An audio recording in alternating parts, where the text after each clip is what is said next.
नमस्कार, मंडल news bulletin में आपका स्वागत है। आइए पेश करते हैं आज के कुछ प्रमुख व मुख्य समाचार।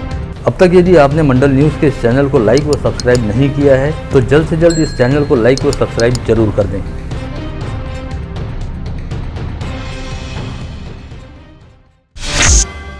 आज सुबह पुसद से अमरावती की ओर आ रही एसटी बस की अमरावती यवतमाल मार्ग पर एक ट्रक से भीषण टक्कर हो गई। यह टक्कर इतनी जबरदस्त थी कि बस रास्ते से सड़क किनारे नीचे ढलान होते हुए खेत में जा पहुंची। इस बस में सवार 17 यात्री बुरी तरह घायल हुए हैं। इनमें 2 बच्चों का समावेश है। घायलों में से 2 यात्रियों की हालत नाजुक बताई जा रही है, जबकि एक यात्री की मौत होने के समाचार है। नांदगांव खंडेश्वर पुलिस थाना क्षेत्र के शिंगनापुर चौराहे पर हुए सड़क हादसे में घायल सभी यात्रियों को अमरावती के जिला अस्पताल में इलाज के लिए पहुंचाया गया। इस सड़क दुर्घटना के कारण इस मार्ग का यातायात कुछ देर के लिए ठप हो गया था। बाद में वाहनों को यहां से हटाकर यातायात सुचारू किया गया।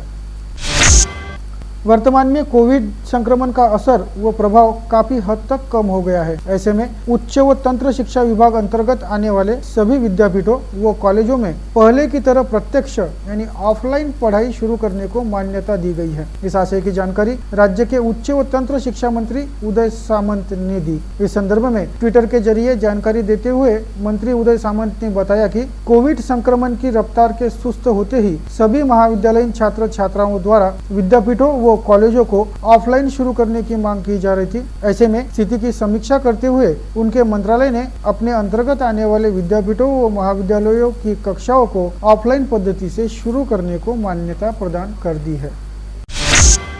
विगत 4.5 महीने से राज्य परिवहन महामंडल के कर्मचारी विलीनीकरण की मांग को लेकर हड़ताल कर रहे हैं। रापनी कर्मियों ने आगामी 15 अप्रैल तक हड़ताल खत्म कर काम पर वापस लौट आना चाहिए और इस दौरान जो कर्मचारी काम पर लौट आते हैं उनके खिलाफ एसटी महामंडल द्वारा निलंबन व निष्कासन सहित अन्य कोई कार्रवाई न की जाए। साथ ही यदि काम पर लौटने वाले कर्मचारियों के खिलाफ हड़ताल के दौरान मुकदमे भी दर्ज है तो भी उन्हें नौकरी से न निकाला जाए। इस आशय के प्रावधान वाला आदेश आज मुंबई हाईकोर्ट द्वारा जारी किया गया। साथ ही रापनी कर्मियों की हड़ताल के संदर्भ में सुनवाई को कल तक के लिए टाल दिया है।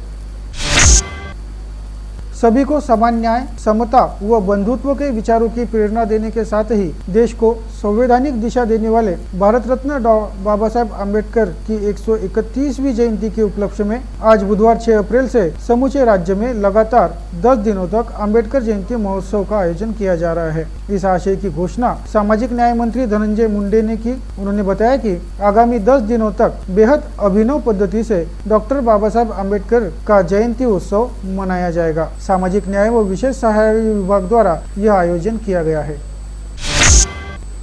राज्य में 10,000 से अधिक संपत्तियों की खरीदी बिक्री से संबंधित व्यवहारों का फर्जी व गैरकानूनी तरीके से दस्त पंजीयन किए जाने का मामला उजागर हुआ था, जिससे रियल एस्टेट सेक्टर में अच्छा खासा हड़कंप देखा गया। इसके बाद राज्य के पंजीयन व मुद्रांक शुल्क संचालनालय कार्यालय द्वारा 12 अधिकारियों व कर्मचारियों को तत्काल प्रभाव से निलंबित करते हुए 44 अधिकारियों व कर्मचारियों के खिलाफ कार्रवाई प्रस्तावित करने के आदेश जारी किए गए हैं।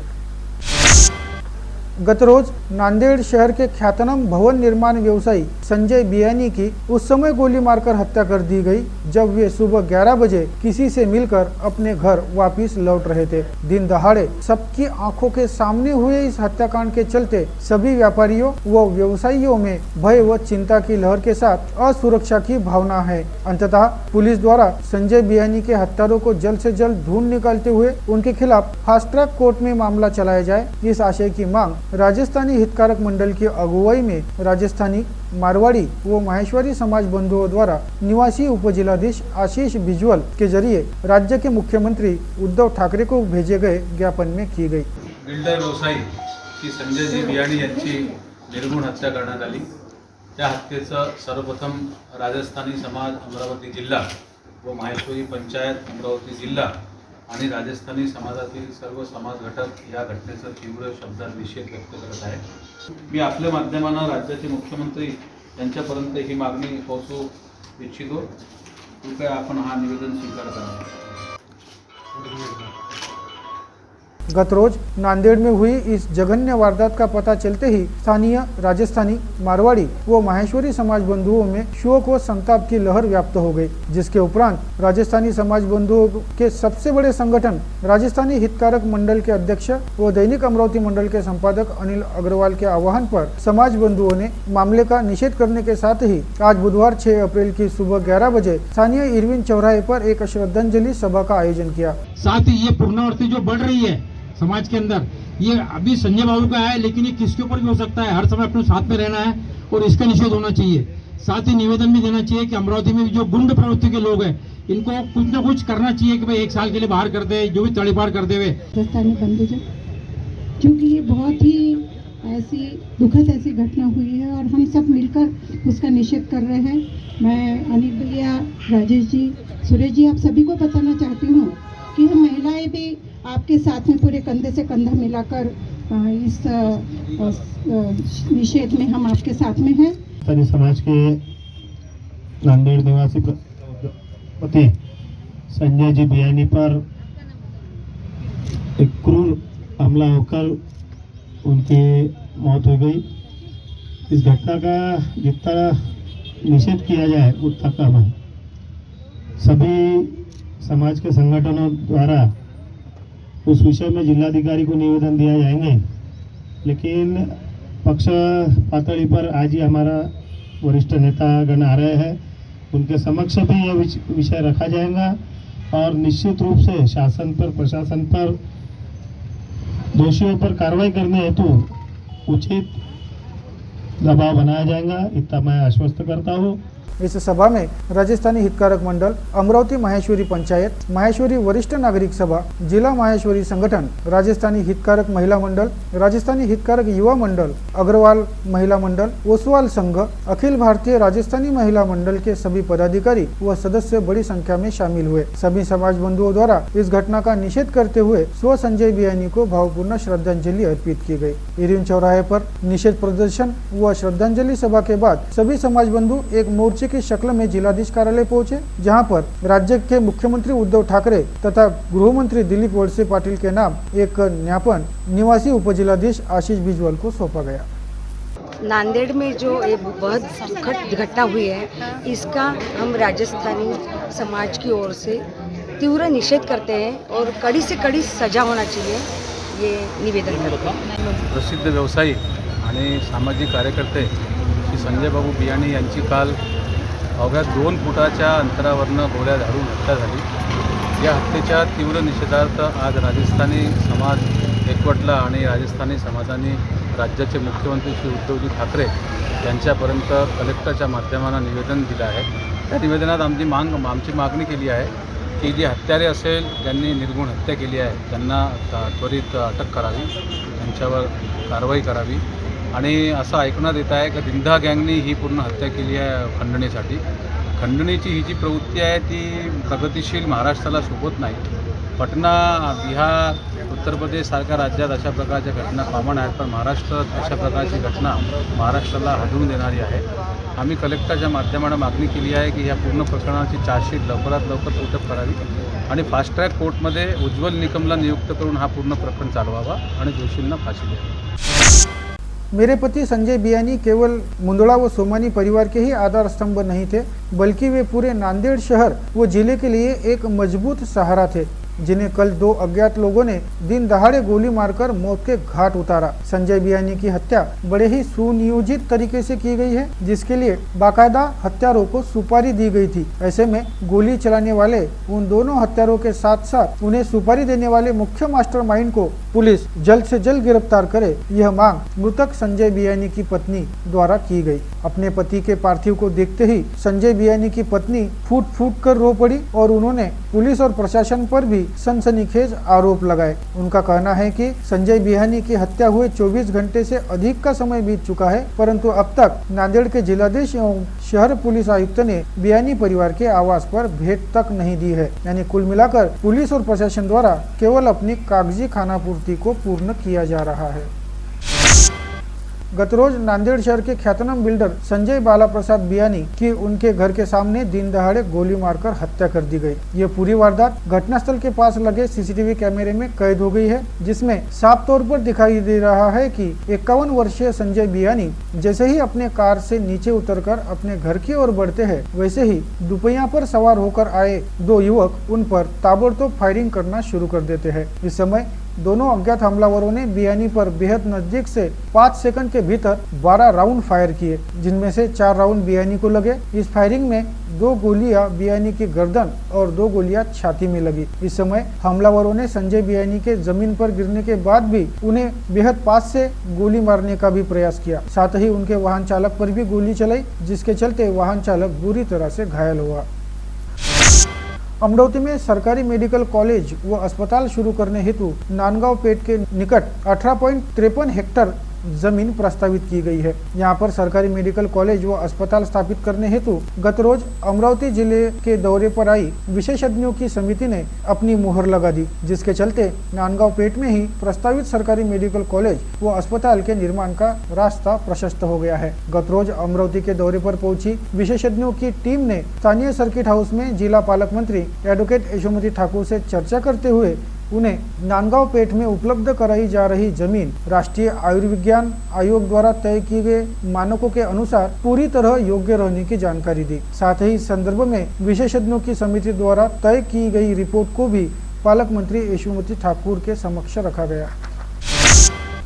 वर्तमान में गर्मी बड़ी तेजी से बढ़ रही है और धूप काफी तेज हो चली है, जिसके चलते इंसानों सहित सभी पशु पक्षियों को भीषण गर्मी व तेज धूप की वजह से काफी तकलीफों का सामना करना पड़ रहा है। इन दिनों शहर में आधुनिकता के नाम पर सीमेंट कंक्रीट के जंगल उगाए हैं और पशु पक्षियों के लिए जल स्रोत काफी हद तक घट गए हैं। ऐसे में इन निरीह व मूक पशु पक्षियों को गर्मी के मौसम दौरान 2 घूंट पानी के लिए इधर से उधर भटकना पड़ता है। इस बात के मद्देनजर दैनिक अमरावती मंडल द्वारा अपनी सामाजिक जिम्मेदारी के तहत पक्षियों हेतु पानी उपलब्ध कराने के लिए जल कुंडियों का निःशुल्क वितरण शुरू किया है। अमरावती मंडल द्वारा कल ही जल कुंडियों के वितरण हेतु अपना उपक्रम शुरू किया गया और इस अभियान के पहले ही दिन शहर वासियों द्वारा बेहतरीन प्रतिसाद मिला। दैनिक अमरावती मंडल के संपादक अनिल अग्रवाल द्वारा प्रति वर्षानुसार इस वर्ष भी अपने स्तर पर 1000 जल कुंडियों के निःशुल्क वितरण का संकल्प लिया और गत रोज से ही खापटी बगीचा परिसर स्थित अमरावती मंडल कार्यालय में जल कुंडियां उपलब्ध कराई गई, जिसे लेकर अमरावती मंडल के अंक सहित सोशल मीडिया पर जानकारी प्रसारित करते ही इस अभियान को व्यापक प्रतिसाद मिलना शुरू हो गया। आज बुधवार 6 अप्रैल की सुबह से ही मंडल कार्यालय में जल पात्र प्राप्त करने हेतु स्थानीय नागरिकों का तांता लग गया था। शहर पुलिस विभाग सहित स्थानीय प्रबोधिनी के अधिकारियों के साथ साथ शहर के कई सामाजिक संगठनों व गणमान्य नागरिकों द्वारा अमरावती मंडल कार्यालय को भेंट देते हुए पक्षियों हेतु जल कुंडियां प्राप्त की गई। सभी ने दैनिक अमरावती मंडल के इस उपक्रम की मुक्त कंठा से प्रशंसा की। इस वर्ष देश में कपास का उत्पादन 25% से घट गया। ऐसे में मांग में तेजी रहने के चलते कपास के दामों में इस समय अच्छा खासा उछाल देखा जा रहा है। इस वर्ष अमरावती जिले में पहली बार कपास को रिकॉर्ड 12,200 रुपए प्रति क्विंटल के दाम मिल रहे हैं। वहीं पड़ोसी जिले अकोला की अकोट मंडी में कपास को 13,000 रुपए प्रति क्विंटल का बम्पर दाम मिल रहा है। समूचे महाराष्ट्र राज्य में वर्ष 2018 से चलाई जा रही विभिन्न योजनाओं व अभियानों के लिए महिलाओं की ठेका कर्मी के तौर पर नियुक्ति की गई है, किंतु उन्हें मार्च 2021 से उनका वेतन और मानधन अदा नहीं किया गया है। ऐसी स्थिति में इन महिला कर्मियों के लिए अपना उदर निर्वाह करना व घर चलाना काफी मुश्किल साबित हो रहा है। इसलिए सरकार व प्रशासन द्वारा जल्द से जल्द ठेका नियुक्त महिला कर्मियों की समस्याओं व दिक्कतों को ध्यान में रखते हुए उनका बकाया वेतन अदा किया जाए, यह मांग उमेद ठेका कर्मचारी कल्याणकारी मंडल द्वारा की गई। एक पत्र वार्ता में उन्होंने संबंधित मांग रखी। इतर लोकांना तुम्ही इतर लोकांचे 7-7, 8-8 वेतन चालू करता आणि आम्हाला सांगता की कोरोनाचा काळ आहे, पैसे नाही। इतरांना द्यायच्या वेळेस तुम्हाला 7वं वेतन 8वं वेतन दिसतंय आणि फक्त उमेदच्या कर्जदाराला तुम्हाला पैसे नाही। 16-16, 18-18 महिने, 14-14 महिने कोणत्या कॅडेटचे पैसे स्थगित आहे। कितपत आम्ही गरीब गरजू महिला कितपत वाट पाहायची। हाल ही में स्थानीय हरदास राम बाबा सोसाइटी परिसर स्थित पूज्य देवरी साहिब में भारतीय सिंधु सभा व महिला समिति द्वारा सामाजिक कामों में हमेशा ही बढ़ चढ़कर सक्रिय सहभाग लेने वाली सिंधी समाज की महिलाओं का भावपूर्ण सत्कार व सम्मान किया। इस अवसर पर विगत दिनों पूज्य पंचायत कंवर नगर के पदाधिकारी व कार्यकारिणी सदस्य पदों पर निर्वाचित होने वाले समाज के गणमान्यों का भी भावपूर्ण सत्कार किया गया। देश की राजधानी दिल्ली में होने वाली राष्ट्रीय इंस्पायर अवार्ड प्रदर्शनी हेतु अमरावती जिले के 2 विद्यार्थियों का चयन किया गया है, जिसमें धामनगांव तहसील अंतर्गत मांजरखेड़ निवासी दुर्वेश कोंडेकर द्वारा बनाई गई बुआई करने वाली साइकिल तथा टेम्बुरसोड़ा निवासी प्रीति काजदेकर द्वारा नारियल छिलने हेतु बनाई गई मशीन का समावेश है। अपनी तरह के अनूठे इन दोनों यंत्रों को अब दिल्ली में आयोजित प्रदर्शनी में प्रस्तुत किया जाएगा। राइट टू एजुकेशन एक्ट अंतर्गत शाला प्रवेश की बहुप्रतीक्षित प्रवेश सूची आखिरकार जाहिर हो गई। इस सूची में सिटी की 67 स्कूलों में 770 रेगुलर व 750 वेटिंग ऐसे 1510 छात्रों की लॉटरी लगी है। जिले की कुल 245 स्कूलों में से 2100 से अधिक छात्रों को RTE के तहत प्रवेश निश्चित किया गया है। बात करें शहर की तो शहर से 5000 छात्रों के प्रवेश हेतु आवेदन दाखिल हुए थे। इनमें से 1510 छात्रों का प्रवेश निश्चित हुआ है। शहर के राहतगांव निवासी 64 वर्षीय मोहनलाल सीताराम शर्मा पर क्रिकेट का ऐसा जुनून सवार है कि उनके क्रिकेट की दीवानगी ने उनके दोनों बेटों को क्रिकेटर बना दिया है। मोहनलाल शर्मा के बड़े बेटे जितेश शर्मा का IPL में पंजाब की टीम में चयन हुआ है। वह वर्तमान में अपनी टीम को जिताने का दमखम मैदान पर दिखा रहा है। आगामी 8 अप्रैल को पंजाब की टीम गुजरात टाइटल से भिड़ेगी। उसके बाद 13 अप्रैल को मुंबई इंडियंस से पंजाब की टीम का मुकाबला होगा। जितेश के साथ ही उनका दूसरा बेटा नीतीश भी क्रिकेट के क्षेत्र में अपना नाम चमकाने जुटा है। कल से अमरावती जिले समेत राज्य के 3 जिलों में तेज ग्रीष्म लहर व 6 जिलों में तूफानी बारिश की संभावना मौसम विभाग ने जताई है, जिसके चलते राज्य के इन 9 जिलों के लिए अलर्ट जारी किया गया है। राज्य में अब तक उष्माघात से 3 मौतें दर्ज हुई है, जिससे लोगों को तेज धूप में घर से बाहर नहीं निकलने की अपील की जा रही है।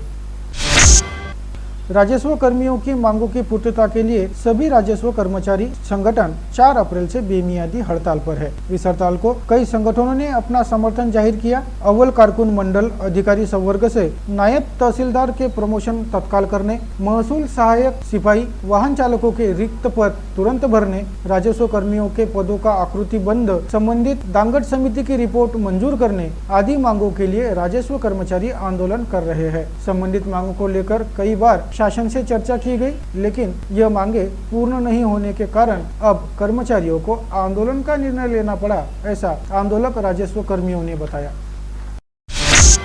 क्रिकेटर्स क्रिकेट अकादमी द्वारा 15 अप्रैल से 31 मई तक के 45 दिवसीय ग्रीष्मकालीन शिविर का आयोजन किया गया है। हाल ही में संस्था को 5 वर्ष पूर्ण हुए। इस उपलक्ष्य में विद्याभारती महाविद्यालय के मैदान पर इस 45 दिवसीय शिविर का आयोजन किया गया है। शहर में क्रिकेट के अच्छे खिलाड़ी तैयार हो तथा इन खिलाड़ियों को सर्व सुविधा युक्त मैदान उपलब्ध हो, इसलिए यह आयोजन किया गया है। ऐसी जानकारी क्रिकेटर्स क्रिकेट अकादमी द्वारा आयोजित पत्र वार्ता में दी गई। वर्तमान में मौसम का पारा 41 डिग्री सेल्सियस पर पहुंचने से वन परिसर में आग लगने की घटनाएं बढ़ गई है। इन घटनाओं में अब तक विदर्भ का 25% जंगल जलकर खाक हो गया है। इसलिए वन परिक्षेत्र में आग बढ़ने से रोकने के लिए विशेष प्रयास किए जा रहे हैं। वन क्षेत्र व्याघ्र प्रकल्प में अलर्ट जारी किया गया है। इसी के तहत नियंत्रण कक्ष की स्थापना कर विशेष सेवा कर्मचारियों की नियुक्तियां की गई है, लेकिन जंगल में फैलने वाली आग पर नियंत्रण के लिए कर्मचारियों को भारी मशक्कत का सामना करना पड़ रहा है। मनपा आयुक्त तथा प्रशासक डॉ प्रवीण आष्टीकर तथा उपायुक्त डॉ सीमा नेताम के आदेश पर शहर में प्लास्टिक बंदी अभियान शुरू है। इस अभियान के तहत आज शहर के दस्तूर नगर परिसर में 2 किलो प्लास्टिक की पन्नी जब्त कर दुकानदार पर 5000 रुपए का जुर्माना लगाया गया। क्षेत्र में आम नागरिकों से प्लास्टिक की पन्नियों का इस्तेमाल नहीं करने की अपील भी मनपा द्वारा की गई। अमरावती महानगर पालिका के सभी विभागों में महानगर पालिका द्वारा कूलर लगाए जाते हैं। सभी विभागों में कूलर लगाने के लिए कुल 150 कूलर किराए पर लिए जाते थे। इसके लिए 7,65,000 का खर्च मनपा को आता था, लेकिन प्रशासक व मनपा आयुक्त डॉ प्रवीण आष्टीकर ने इस वर्ष मनपा के विभागों में कूलर लगाने की फाइल नामंजूर कर वापिस लौटा दी, जिसके बाद मनपा के कई विभाग प्रमुखों ने अपने खर्चे से विभागों में कूलर लगाए हैं। मनपा के स्वास्थ्य विभाग समेत पशु विभाग, उद्यान विभाग, निर्माण विभाग व अन्य विभागों में भी कार्यरत कर्मचारियों ने आपस में पैसों का बंदोबस्त कर इन कूलरों की व्यवस्था की है। शहर व जिले में कोरोना संक्रमण की रफ्तार कम होते ही वैक्सीनेशन की रफ्तार भी धीमी हो गई है। आलम यह है कि अमरावती मनपा क्षेत्र में पहले 45 से अधिक वैक्सीनेशन सेंटरों से टीकाकरण का काम शुरू था, लेकिन अब वैक्सीनेशन को उतना प्रतिशत नहीं मिल रहा है, जिससे वैक्सीनेशन सेंटरों की संख्या 10 पर आ गई है। अब तक शहरी स्वास्थ्य केंद्रों के माध्यम से 8,90,328 डोज लगाए जा चुके हैं। वलगांव पुलिस थाना क्षेत्र के दरियापुर से खारतलेगांव रोड वलगांव पावर हाउस के पास एक कार ने मोटरसाइकिल को जोरदार धड़क दे मारी। इस सड़क दुर्घटना में गंभीर रूप से घायल हुए व्यक्ति की इलाज दौरान मौत हो गई।